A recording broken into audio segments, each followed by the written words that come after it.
people have been asking that is Tinubu's fight about corruption clampdown, is it really genuine from Emefiele to Yahaya Bello? Why it looks the other way with the case of Akpabio and Ganduje? So is it really genuine or efforts or political? It's just a political vendetta. Come to think of it, from Emefiele to Yahaya Bello, is Tinubu corruption clampdown a genuine effort? Tinubu's administration have been in every aspect of it, from the economy to politics, social and security, an eventful one. Right before he moved into the villa, Tinubu at the inauguration ground in Eagles Square declared the end of an exceedingly flawed and corrupt fuel subsidy regime. And we have seen a lot of promises here and there. You know, he tries to be everywhere, talking about a student loan, talking about the economy, talking about palliatives. So see, bragging that he's still going to take tough decisions, tough policies, whether it favors Nigerians or not. He will still take it.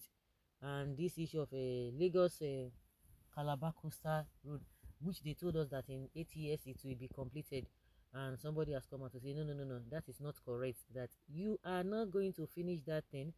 That project is going to be completed by between 2010 to 30 years, and people say, like, seriously? But they have not come out to debunk it, that no, it's going to take just only 8 years. Somebody told us about the kilometers between Lagos and Ibadan is just 127 kilometers, and it's taking like 20 years. They have not finished it. Not to talk of 700 kilometers, because Lagos to that axis, Lagos to Calabar is 700 kilometers. So, and that the Lagos Calabar Coastal Road, that is more, the work there is more tedious compared to the one you have in this Lagos Ibadan Expressway. That is this really true?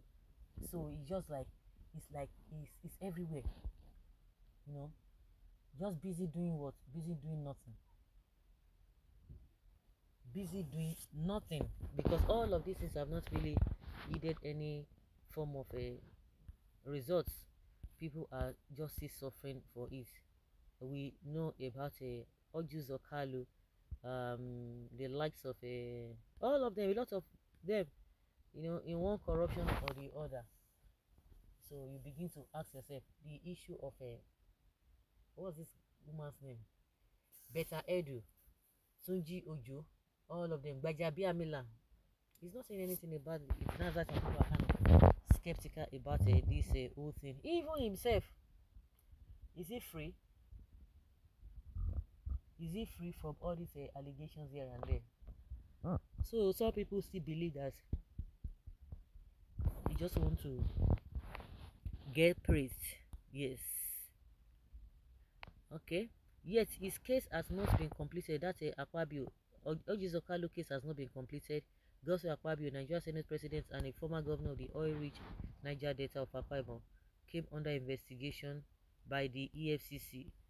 Okay. Some of whom close ties with the president, like Atiku Bagudu, who the US accused of helping a former dictator Sani Abacha loot the country of billions of dollars in the 1990s, but now serve as Minister of Budget, is long.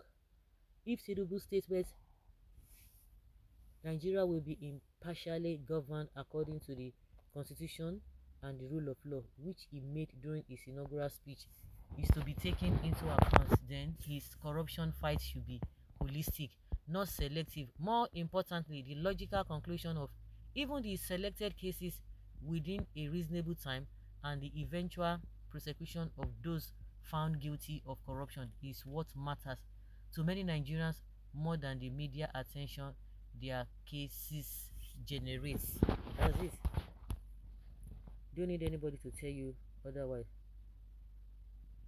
It's genuine because it must start from somewhere, whether where either politically or whatever we called it. Let him prosecute those before him, and someone after him will do to his government. So Mr. President, just fire on. Obviously, as he's protecting Ganduje with all after all, we see all the videos. Your guess is as good as mine. Personal vendetta. They are just playing with the minds of Nigerians, and that cannot be ruled out. I'm not even a supporter of Tinubu, but anyone who is against Emefiele and Yahaya Bello prosecution is extremely psychotic. Okay. We say Emefiele a vendetta issue or the highest level of any CBN corruption scandal worldwide. Emefiele is a criminal of all criminals. The question is that he served Buhari 8 years. So he is not the only person in this whole thing. Where are the other people? So does it mean he worked in isolation? These are the questions we've been asking.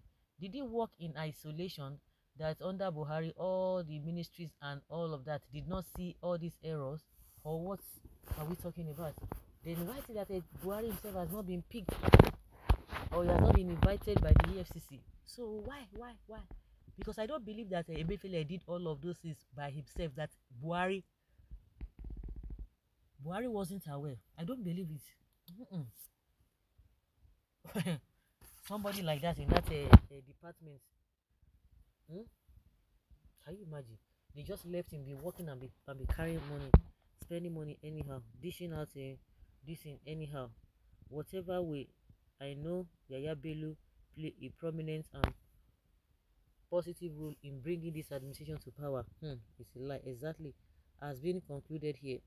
Any Nigeria that says hunting of Emefiele and Yahaya Bello is not right is either a lunatic. No, that's not what they are saying. It should not be. They should not be the only one. They have many people on ground. What about the ones close to him? So, if you are living there, nobody is saying that they should not go after them. But what they are saying is that why is it that the ones before them, that people have been pointing fingers? Why didn't he really want to fight corruption? So he was just looking for a scapegoat. Why didn't he go after those ones? Somebody is telling us that other people will do his own, try to fight corrupt people in his government after he must have left. That is not how it works.